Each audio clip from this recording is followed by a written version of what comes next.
Back in March, a completely false story about a morgue employee being accidentally cremated went viral and earned almost 1 million likes, shares, and comments on Facebook, according to social tracking tool BuzzSumo. Many fact-checking sites like Snopes, Lead Stories, and BuzzFeed News debunked the story. But now, 8 months later, copycat versions of the same hoax have sprung up on websites like abcnewses.com and hella.site, and they are once again spreading.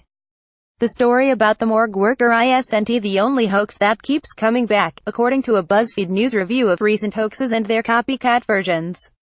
In spite of efforts by Facebook to stop the spread of false content on its platform, unscrupulous publishers are scoring hits by copying and pasting old hoaxes into new websites. It's also common to see copycat version of a hoax emerge just hours after the original begins to get traction. For example, a hoax about Bruce Willis saying he's a Trump supporter took on new life recently after originally going viral in 2015.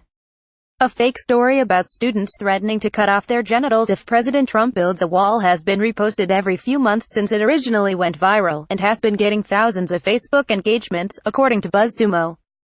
Another hoax, about strip club diarrhea, was duplicated a month after it originally went viral.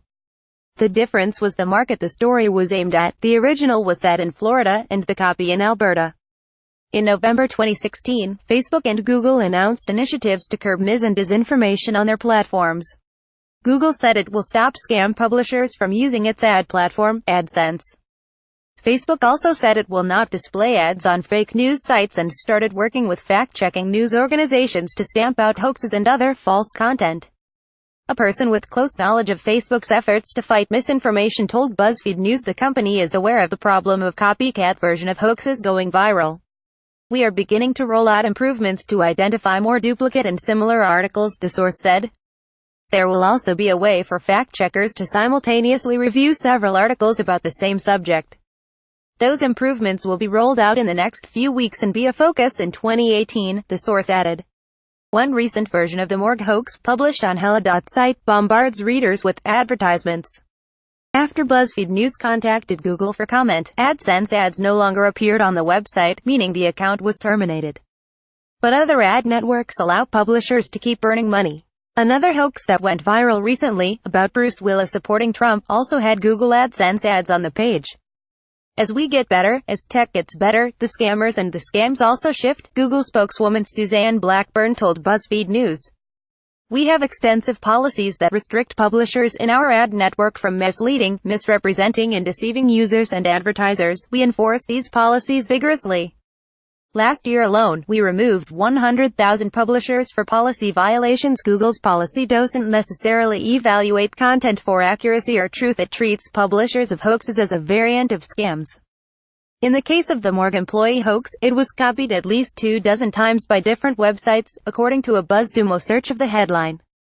Most of these earned thousands of Facebook engagements each.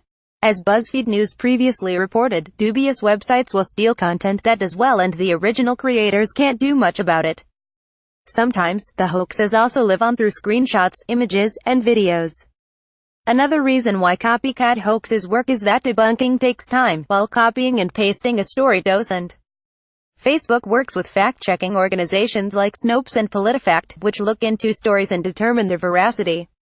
But fact-checking can sometimes take up to 3 days, according to Facebook. So, while one story gets an 80% reduction in traffic after a fact-check, copycats still have time to duplicate it and keep profiting. Older false content can also be easily found by searching for it on Facebook. In an email to BuzzFeed News, a Facebook spokesperson said that while false content could be pushed down in the feed by the algorithm, it's rarely deleted and is therefore still searchable. On Facebook search, we are increasing the emphasis we put on quality signals like clickbait or low-quality ads experiences, he said. Simply put, we do not have policies about the truth. Such policies just aren't something we can write and enforce at scale, in an unbiased way. We cannot be truth's arbiter, he added. Instead, Facebook hopes users will help dispute misinformation and challenge provocative perspectives. Got a confidential tip? Submitted here.